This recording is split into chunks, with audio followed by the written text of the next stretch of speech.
దెక్కిలింగే సాలా చూసినాంలే చాలా అలా ఉంది వాళ్ళ పరిస్థితి. రాజకీయంగా మేము జనసేన జెండా పట్టుకున్నప్పుడు మా అందరి గుండెల్లో ఉన్నటువంటి ఒకే ఎజెండా పవన్ కళ్యాణ్ గారిని ముఖ్యమంత్రిగా చూడాలి అని చెప్పేసి ఆ ఎజెండాతో మేము ఇప్పటికీ ఆ జెండాను మోస్తూ ఉన్నాం, ఆ జెండా కోసం పనిచేస్తూ ఉన్నాం. పవన్ కళ్యాణ్ గారు తీసుకున్నటువంటి శాఖలన్నీ కూడా గతంలో తుప్పు పట్టిపోయిన శాఖలు. ఇంపాసిబుల్ అండి, గతంలో జరగలేదు, ఇక మీద జరిగిద్ది అన్నటువంటి నమ్మకం కూడా లేదు. ఈ విషయం కొంచెం టైం పట్టిన క్లియర్ గా ఎక్స్ప్లెయిన్ చేస్తాను. కాపు సామాజిక వర్గాన్ని టార్గెట్ చేసుకుని పవన్ కళ్యాణ్ గారిని ఓడించాలని ట్రై చేశారు. వైసీపీ ఛానళ్ళకి నిజం చెప్తే తల వేయి ఒక్కలైద్దని చెప్పి ఎవరైనా శాపం పెట్టారు ఏమో తెలియదు కన్నా.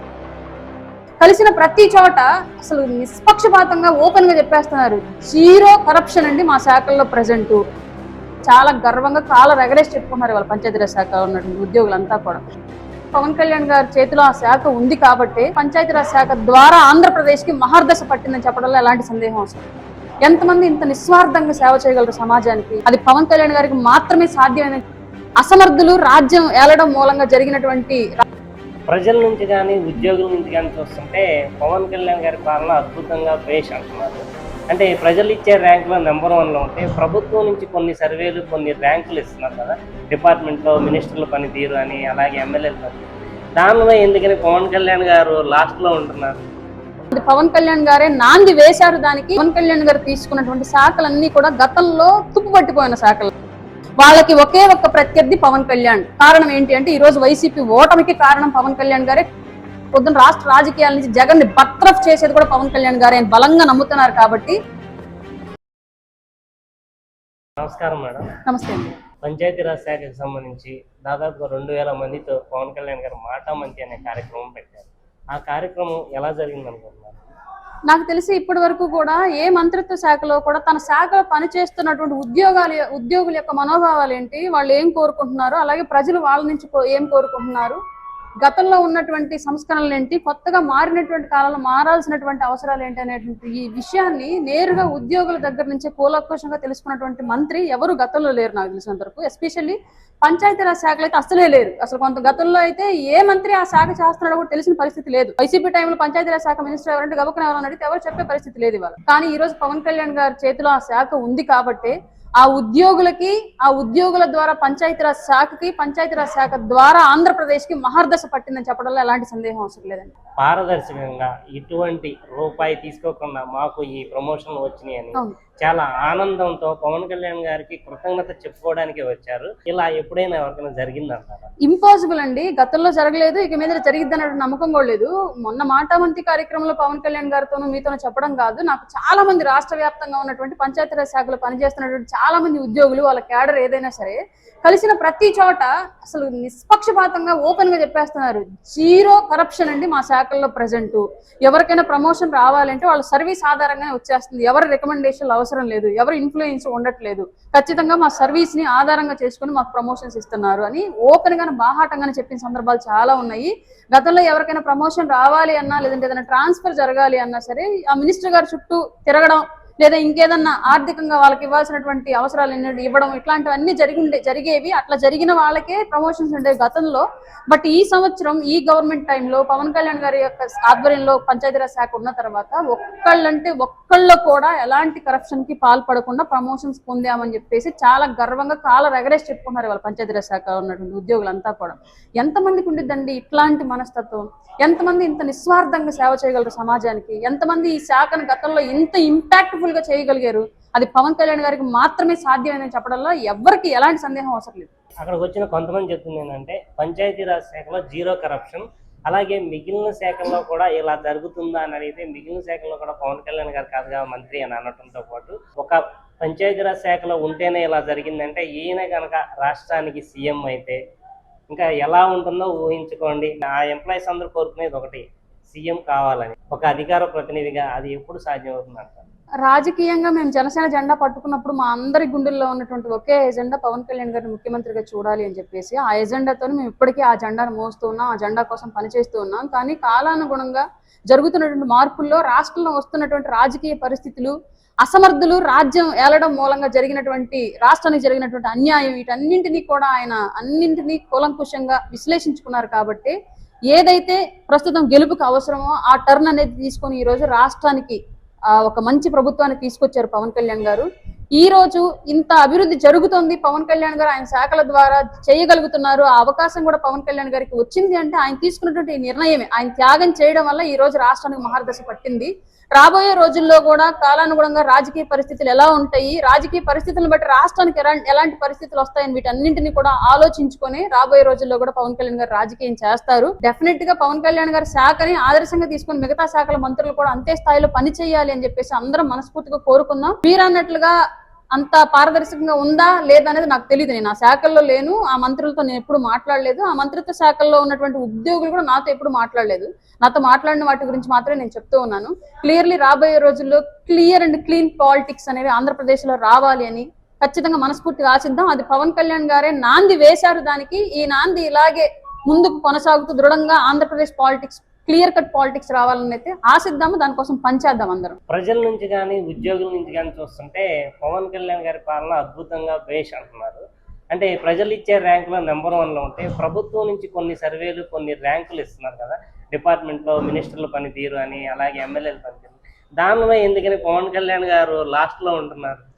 ఇక్కడ 2 కారణాలు చెప్తాను ప్రధానంగా. మొదటిది, పవన్ కళ్యాణ్ గారు తీసుకున్నటువంటి శాఖలన్నీ కూడా గతంలో తుప్పుపట్టిపోయిన శాఖల్లాగా అనమాట. అంటే ఎవరు అంతగా పట్టించుకున్నటువంటి శాఖల్ని పవన్ కళ్యాణ్ గారు తీసుకున్నారు. అవే ప్రజలతో మమేకం అయి ఉండే శాఖలు, అటవీ శాఖ కానివ్వండి, ఎన్విరాన్మెంట్ కానివ్వండి, పంచాయతీరాజ్ కానివ్వండి, రూరల్ డెవలప్మెంట్ కానివ్వండి, ఇవన్నీ కూడా ప్రజలకి గ్రామ స్థాయి వరకు ప్రజలకు అనుకూలంగా వాళ్ళకు అనుసంధానంగా ఉండేటువంటి శాఖలు. కానీ ఈ శాఖలను తీసుకున్నటువంటి గతం తాలూకు మంత్రులు ఎవరు కూడా ఈ శాఖల్లో మనం ఇంత చెయ్యొచ్చు, కేంద్రం నుంచి ఇంత సహాయం అందుతుంది మనకి, దీని ద్వారా మనం గ్రామాల్లో ఇంత విస్తృతంగా అభివృద్ధి చేసి చూపించవచ్చు అన్నటువంటి అవగాహన గతంలో ఉన్నటువంటి మంత్రులకు లేకపోవడం మూలంగా ఆ శాఖల్లో చాలా అంటే చాలా పెండింగ్ వర్క్ అనేది ఆగిపోయింది. చాలా అవకతవకలు కూడా ఉండున్నాయి అప్పుడు. కానీ పవన్ కళ్యాణ్ గారు వచ్చాక ఆ శాఖల్లో డే 1 నుంచి 0 నుంచి స్టార్ట్ అయ్యి అన్నింటినీ అవగాహన చేసుకుంటూ ప్రతిదీ తెలుసుకుంటూ ఒక్కొక్క సమస్యని క్లియర్ చేసుకుంటూ ఈ దశ దాకా తీసుకొచ్చారు. కాబట్టి ఖచ్చితంగా కొంత పని జాప్యం అనేది ఆ శాఖలో జరిగింది, మొదటిది. రెండవది, దాదాపుగా మనం గతంలో చూసినటువంటి ప్రభుత్వాలు ఏవైనా సరే కొన్ని ఫైల్స్ అందులో మంచే ఉంది చెడే ఉంది, ప్రజలకు మంచా చెడా ఇవేమి చూసేవాళ్ళు కదా, ప్రతిదీ బిజినెస్ దృష్టిలో చూస్తారు. బిజినెస్ దృష్టిలో చూసి వాళ్ళకి వచ్చేటువంటి ఆర్థిక లబ్ధి ఎంత, మనకెంత వచ్చింది వాళ్ళకెంత వచ్చింది అన్నటువంటి బిజినెస్ మైండ్ తో క్లియర్ చేసేటువంటి ఫైల్స్ కొన్ని ఉంటాయి. కొన్ని ఏమో కేవలం ప్రజాస్వామ్యం కోసం పాలనాబద్ధంగా క్లియర్ చేసేటువంటి ఫైల్స్ కొన్ని ఉంటాయి. కానీ పవన్ కళ్యాణ్ గారి శాఖలో క్లియర్లీ ప్రజలతో మమేకం అయి ఉన్నటువంటి పనులు మాత్రమే ఉంటాయి. కాబట్టి ఆయన ప్రతిదీ కూలంకుషంగా తెలుసుకొని నిజాయితీగా ఆ ఫైల్ సంతకం చేస్తే అది ప్రజలకి ట్రాన్స్పరెంట్ గా ఉపయోగపడుద్ది, పెత్తందారులకు కాదు, డబ్బున్న వాళ్ళకి కాదు, ఇది కేవలం పేద ప్రజల కోసం మాత్రమే ఈ ఫైల్ ఉపయోగపడుద్ది అనుకున్నటువంటి మాత్రమే సైన్ చేస్తూ ఉండడం మూలంగా కొన్ని పెండింగ్ పడుతున్నటువంటి వాస్తవాలు మనందరం గమనించాలి. ప్రపంచ ఛాంపియన్స్ గా నిలిచిన అంధ విద్యార్థులు, క్రికెటింగ్ సంబంధించి ఒక అంధ విద్యార్థి తన ఊరి సమస్యను పవన్ కళ్యాణ్ గారికి చెప్పడంతో ఉదయం సమస్య చెప్తే సాయంత్రానికల్లా ఆ సమస్యకి పరిష్కారం చూపించారు. రాజకీయ చరిత్రలో ఇంతకు ముందెన్నడూ జరగండి. మీ అభిప్రాయం, మీరు ఎలా ఫీల్ అవుతారు? మీకు ఒక ఎగ్జాంపుల్ చెప్తాను, జస్ట్ ఎగ్జాంపుల్. గత 5 ఏళ్ల పాటు ఆంధ్ర క్రికెట్ అసోసియేషన్ లో కూడా కుల రాజకీయాలు నడిచాయి, మీకు తెలుసు ఆల్రెడీ. వైఎస్ జగన్మోహన్ రెడ్డి గారి యొక్క ఆధ్వర్యంలో క్రికెట్ బోర్డు ఎంత భ్రష్టు పట్టిందో కూడా మనకు తెలుసు గత 5 ఏళ్ల పాటు. దాంట్లో కూడా తీవ్రమైనటువంటి రాజకీయ వివక్షతను ఎదుర్కొని, కుల వివక్షతను ఎదుర్కొని ఎంతో మంది ప్లేయర్లు బయటకు వచ్చి వాళ్ళ యొక్క గోడును వెళ్ళబోసినటువంటి సందర్భాలు మనం చూసాము. అంబట్రాయుడు లాంటి పెద్ద పెద్ద ప్లేయర్లే అట్లాంటి రాజకీయాలకు బలైనటువంటి విషయం మనందరికీ తెలుసు. ఎస్పెషల్లీ మళ్ళీ మహిళా క్రికెటర్లు, అందులోనూ కూడా అందత్వం ఉన్నటువంటి మహిళా క్రికెటర్లు గెలిచినటువంటి ఈ కప్పుని పవన్ కళ్యాణ్ గారు ప్రజలకి తెలియాలి, ఇట్లాంటి ఆడబిడ్డలకి సపోర్ట్ ఇస్తే వీళ్ళని చూసి ఇంకెంతో మంది ఆదర్శవంతంగా ముందుకొస్తారు, పవన్ కళ్యాణ్ గారు లాగా ఇంకెంతో మంది సపోర్ట్ ఇవ్వడానికి ముందుకొస్తారని చెప్పేసి భావించారు. కాబట్టి పవన్ కళ్యాణ్ గారు వాళ్ళల్లో ఉన్నటువంటి ప్రతిభను గుర్తించి వాళ్ళని ప్రోత్సహించడంతో పాటు వాళ్ళ కుటుంబం యొక్క ఆర్థిక పరిస్థితులను తెలుసుకొని వాళ్ళకి ఆర్థిక సహకారం అందించడం, అలాగే అంతటితో వదిలేయకుండా వాళ్ళకి అవసరమైనటువంటి గృహోపకరణాలతో సహా మొత్తం వాళ్ళ కుటుంబాలకు పంపించి, ఒక పాప మా ఊరికి రోడ్డు లేస్తారని అడిగిన వెంటనే ఉదయం ఆ పాప అడిగితే సాయంత్రానికి అక్కడ అధికారులు వెళ్ళేసి కొలతలు పట్టేసి మెటీరియల్ తోలించినటువంటి పరిస్థితిని మనం చూసాము. ఇంత లైట్నింగ్ స్పీడ్ తోటి ప్రజల గురించి ఆలోచించి వెంటనే స్పందించగలటువంటి హృదయం అందరికీ ఉండదు. ఎంతో మానవత్వం గూడు కట్టుకుంటే తప్పితే, ఎంతో సామాన్యుల పట్ల ఎంతో బాధ్యతాయుతమైనటువంటి పాలన గూడు కట్టుకుంటే తప్పితే ఇంత స్పీడ్ గా వర్క్ అనేది జరగదు. అట్లాంటి వ్యక్తుల్లో మహోన్నతమైనటువంటి స్థానంలో పవన్ కళ్యాణ్ గారు ఈ రోజు ఉన్నారు. కాబట్టి ఆయన శాఖ ద్వారా ఈ రోజు ఆ అందబాలికి అడిగినటువంటి కోరిక ఆ ఊరికి రోడ్డు వచ్చింది. ఇంకా ఎంతో మందికి ఇట్లాంటి సహాయాలు ఎన్నో అందుతూ ఉన్నాయి. వాటన్నింటినీ కూడా రాబోయే రోజుల్లో మనందరం కూడా గుర్తించి ఆ నాయకత్వాన్ని, అట్లాంటి నాయకత్వ లక్షణాలను సపోర్ట్ చేయాల్సిన అవసరం అయితే మనందరికీ ఉంది.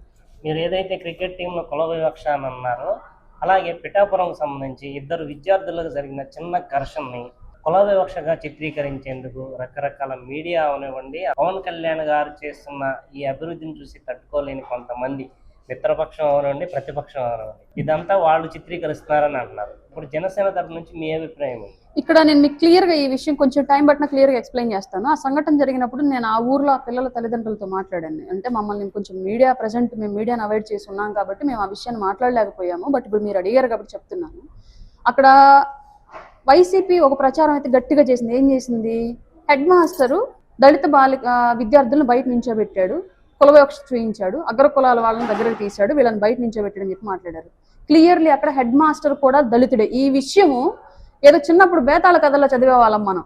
రాజా నిజం తెలిసి కూడా చెప్పకపోయావంటే తల 1000 ఒక్కలైద్ది అని చెప్పేసి బేతాళుడు అంటూ ఉంటాడు. అట్లాగే వైసీపీ ఛానళ్ళకి నిజం చెప్తే తల 1000 ఒక్కలైద్ది అని చెప్పి ఎవరైనా శాపం పెట్టారు ఏమో తెలియదు, కానీ నాకైతే ఆ వైసీపీ ఛానల్స్ కి అక్కడ హెడ్ మాస్టర్ కూడా దళితుడే అన్న విషయాన్ని అసలు ఒక్క ఛానల్ కూడా ప్రచారం చేయలేదు, ఒక్క యూట్యూబ్ మీడియా కూడా ప్రచారం చేయలేదు. వైసీపీకి అనుకూలంగానే కేవలం కుల వివక్ష జరిగింది అన్నట్టు విషయంగానే చెప్పింది. రెండో విషయం, అక్కడ ఇద్దరు చిన్న బిడ్డలు కొట్టుకున్నారు.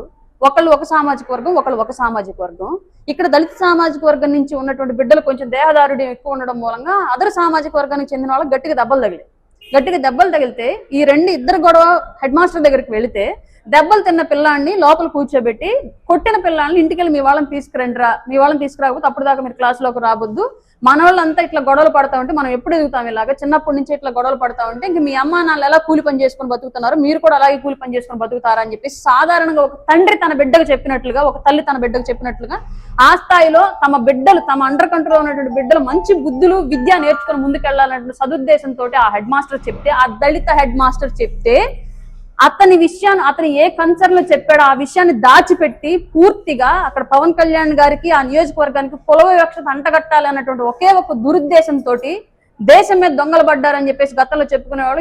పిఠాపురం మీద కుల ఉన్మాదులు పడ్డారు, 100% వైసీపీ ఉన్మాదులు పడ్డారు. ఆ వైసీపీ ఉన్మాదులు క్రియేట్ చేసినటువంటి ఈ క్రీడలో నిజంగా ఒక దళిత ఉపాధ్యాయుడు బలయ్యాడు, ఒక దళిత ప్రధాన ఉపాధ్యాయుడు బలయ్యాడు ఖచ్చితంగా. ఎందుకంటే ఇద్దరు చిన్న బిడ్డలు కొట్టుకున్న విషయాన్ని కులాల దాకా తీసుకెళ్లారంటే పూర్తిగా కుక్కుడు స్టోరీ. అక్కడ లోకల్ గా ఆ తల్లి చెప్పింది, ఒక పిల్లాడి యొక్క తండ్రి చెప్పాడు నాతో. అక్కడ లోకల్ గా ఉన్నటువంటి ఒక సాక్షి ఛానల్ రిపోర్టర్ చేసినటువంటి స్టోరీ ఇదంతా అని చెప్పేసి నాకు క్లియర్ గా చెప్పలేదు. నా దగ్గర రికార్డెడ్ ఎవిడెన్స్ కూడా ఉంది. మళ్ళీ ఏదైనా ఇప్పుడు మీడియాలో చెప్పానని చెప్పేసి నా మీద లీగల్ వెళ్తాను, రికార్డెడ్ ఎవిడెన్స్ ఉంటే మాత్రమే మాట్లాడుతున్నాను నేను. అంత క్లియర్ గా ఆ తల్లిదండ్రులు ఈ రోజు బాధపడుతున్నారు. హెడ్ మాస్టర్ అనవసరంగా ట్రాన్స్ఫర్ చేశారు, ఆయన ఉంటేనే మా పిల్లలు బాగుండేవాళ్ళు, ఆయన మా స్కూల్కి వచ్చాకే పిల్లలకు మంచి విద్య వచ్చింది, క్రమశిక్షణ వచ్చింది, ఆయన ఇప్పుడు వెళ్ళిపోయాడు, ఇప్పుడు మా పిల్లల్ని పట్టించుకుంటారో లేదో వచ్చేటువంటి హెడ్ మాస్టర్ అని చెప్పేసి ఈ రోజు ఆ తల్లిదండ్రులు బాధపడుతున్నారు. ఇది పూర్తిగా వైసీపీ ఆడినటువంటి ఉచ్చులో ఒక దళిత ఉపాధ్యాయుని, ఒక ప్రధాన ఉపాధ్యాయుని బలి చేశారు క్లియర్లీ. అక్కడ నియోజకవర్గాలు అసలు కుల గొడవలే లేవు, అన్ని కులాలు సమానంగా సవ్యంగా ముందుకెళ్తున్నటువంటి నియోజకవర్గం పిఠాపురం నియోజకవర్గం. కానీ ఎక్కడా లేని విధంగా ఆ నియోజకవర్గంలో మీద మాత్రమే రాబందుల్లాగా వైసీపీ వాదులు వాలి ఇట్లాంటి సమస్యలన్నింటినీ కూడా సృష్టించి ప్రచారం చేస్తున్నారు. లేని సమస్యను వాళ్లే సృష్టించి దాన్ని విషపు వృక్షం లాగా ఎదిగేలాగా చేస్తున్నారు వాళ్ళకు ఉన్నటువంటి మీడియా ప్రోద్బలంతో. జనసేన పార్టీ 7 సిద్ధాంతాలు ఏవైతే ఉన్నాయో ఆ 7 సిద్ధాంతాలని నిర్వీర్యం చేసే దిశగా కుట్ర జరుగుతుంది అనడానికి ఇవి నిదర్శనం అనుకోవచ్చా? స్కూల్ పిల్లల్ని కుల వివక్ష, అలాగే తిరుపతి లడ్డు ఇష్యూ అనండి, పాస్టర్ ప్రవీణ్ చనిపోతే పవన్ కళ్యాణ్ గారే చంపారన్నారు. ఇది జనసేన మీద జరుగుతున్న 7 సిద్ధాంతాల మీద జరుగుతున్న కుట్ర అనుకోవచ్చు. ముమ్మాటికి ఈ రోజు పూర్తిగా పవన్ కళ్యాణ్ గారి ఆలోచన ఎప్పుడు కూడా అన్ని మతాలు, అన్ని కులాలు గౌరవించబడాలి, అన్ని భాషలు, అన్ని సంస్కృతులు గౌరవించబడాలి, అందరూ కలిసిమెలిసి సమాజం ముందుకెళ్లాలని కోరుకునేటువంటి వ్యక్తి పవన్ కళ్యాణ్ గారు. సనాతన ధర్మంలో ఎక్కడా కూడా ఇతర మతాలను ద్వేషించమని లేదు. పవన్ కళ్యాణ్ గారు కూడా ఇప్పటి వరకు ఆయన నోటితో ఎప్పుడు ఇతర మతాన్ని ద్వేషించలేదు, ఒక్క మాట కూడా మాట్లాడలేదు, ఒక్క చర్య కూడా ఆయన ద్వారా చూపించలేదు. ఆయన మతాన్ని గౌరవిస్తూ ఇతర మతాలను ప్రేమిస్తాడు, ఆయన మతాన్ని ఆయన ఆచరిస్తూ ఇతర మతాలను గౌరవిస్తాడు. కాబట్టి సనాతన ధర్మంలో అదే ఉంది, పవన్ కళ్యాణ్ గారు కూడా అదే చెప్తూ ఉన్నారు. కానీ ఈ విషయాలన్నింటినీ కూడా ఈ రోజు గతంలో ఏమో ఎంతసేపటికి పూర్తిగా ఒక సామాజిక వర్గాన్ని బేస్ చేసుకొని పవన్ కళ్యాణ్ గారిని ఓడించాలని ట్రై చేశారు, కాపు సామాజిక వర్గాన్ని టార్గెట్ చేసుకొని పవన్ కళ్యాణ్ గారిని ఓడించాలని ట్రై చేశారు. గతంలో ఉన్నటువంటి కాపు సామాజిక వర్గంలో ఉన్న మంత్రులు, ఎమ్మెల్యేలు అందరినీ కూడా పవన్ కళ్యాణ్ గారిని తిట్టడానికే వాడాడు గతంలో జగన్మోహన్ రెడ్డి. ఈ రోజు మళ్ళీ ఎస్పెషల్లీ ఈ మతాల మధ్య గొడవలు తీసుకొచ్చి అది పవన్ కళ్యాణ్ గారికి రుద్ది పవన్ కళ్యాణ్ గారిని రాజకీయాల నుంచి దూరం చేయాలనేటువంటి ప్రయత్నం అయితే వైసీపీ చేస్తోంది. ఈ రోజు అసలు ప్రధానంగా రాష్ట్రంలో ఇంతమంది నాయకులు, 3 పార్టీల అధికారుల నుండి ముఖ్యమంత్రి గారితో సహా ఇంతమంది ఉంటే వీళ్ళెవ్వరిని కూడా తమ ప్రత్యర్థిగా చూడట్ల వైసీపీ. వాళ్ళకి ఒకే ఒక్క ప్రత్యర్థి పవన్ కళ్యాణ్. కారణం ఏంటి అంటే ఈ రోజు వైసీపీ ఓటమికి కారణం పవన్ కళ్యాణ్ గారే, కూటమి గెలుపుకి పవన్ కళ్యాణ్ గారే కారణం. రేపొద్దున రాష్ట్ర రాజకీయాల నుంచి జగన్ ని బర్తరఫ్ చేసేది కూడా పవన్ కళ్యాణ్ గారే అని బలంగా నమ్ముతున్నారు. కాబట్టి పవన్ కళ్యాణ్ గారు ప్రాతినిధ్యం వహిస్తున్నటువంటి పిఠాపురం నియోజకవర్గాన్ని అలాగే పవన్ కళ్యాణ్ గారి యొక్క శాఖల్ని మాత్రమే టార్గెట్ చేసి వైసీపీ రాష్ట్రంలో రాజకీయాలు నడుపుతోంది. పీఠాధిపతులు పవన్ కళ్యాణ్ గారికి అభినవ శ్రీకృష్ణదేవరాయ అని బిరుదు ఇచ్చారు. మేము చిన్నప్పుడు చదువుకున్నప్పుడు రాయలవారి కాలంలో రత్నాలు రాసులుగా పోసి అమ్మేవాళ్ళు. అప్పట్లో అంత పారదర్శకంగా వ్యవస్థ ఉండేది. నాయకుల యొక్క పరిపాలన, రాజు యొక్క పరిపాలన కూడా అంత ఆర్థిక అభివృద్ధి దిశగా మళ్ళీ ఉండేదని చెప్పేసి మేము చిన్నప్పుడు చదువుకున్నాము. ఈ రోజు అభినవ దేవరాయలుగా పవన్ కళ్యాణ్ గారికి ఆ బిరుదు రావడం నిజంగానే ఆయన యొక్క వ్యక్తిత్వానికి తగ్గట్టుగా వచ్చిందని చెప్పేసి మేము బలంగా నమ్ముతున్నాం. ఎందుకంటే కొంచెం అంటే కొంచెం కూడా స్వార్థం లేనటువంటి వ్యక్తి, ఇతరుల్ని ప్రేమించడం తప్ప ద్వేషించ తెలియనటువంటి వ్యక్తి, ప్రజల కోసమే తప్ప తన స్వార్థం కోసం రాజకీయాలను పాలనను పదవిను వాడుకోనటువంటి వ్యక్తి పవన్ కళ్యాణ్ గారు. అట్లాంటి వ్యక్తికి రాయల గారి పేరుతోటి బిరుదు రావడం అనేది నిజంగానే ఆయన ఫాలోవర్స్ గా ఉన్నందుకు మా అందరికీ వచ్చినంత హాయిగా సంతోషంగా ఫీల్ అవుతున్నాం. పొలిటికల్ గా పవన్ కళ్యాణ్ తన పని తను చేసుకుంటూ సినిమాల వైపు చూసుకుంటే ఉస్తాద్ భగత్ సింగ్ చాలా స్మార్ట్ గా ఆ స్టెప్పులు కానీ ఎలా అనిపిస్తుంది? దెక్కిలింగే సాలా చూసినాంలే చాలా, అలా ఉంది వాళ్ళ పరిస్థితి రాష్ట్రంలో. గత 5 ఏళ్ల పాటు రాజకీయాలను చూసి ఇంకా కూడా అదే బురద రాజకీయాలు చేస్తుంటే వాళ్ళందరి కోసం ఆ లిరిక్ రాయించినట్లుగా ఉన్నారు పవన్ కళ్యాణ్ గారు. రాబోయే రోజుల్లో ఆ సినిమా అఖండ విజయం సాధించాలని మనస్ఫూర్తిగా కోరుకుంటూ, అలాగే ఆయన సినిమాలు చేసేది ప్రజలకు పెట్టడానికి కాబట్టి ఆయనకి ఇంకా ఎక్కువ సినిమాలు రావాలి, అవి సక్సెస్ఫుల్ గా రావాలి. అలాగే ఆ డబ్బును తీసుకొచ్చి రాష్ట్రంలో ఉన్నటువంటి పేద ప్రజలకు పెట్టి అందరినీ అభివృద్ధి తీసుకుని నడిపించాలని మనస్ఫూర్తిగా కోరుకుంటున్నాను.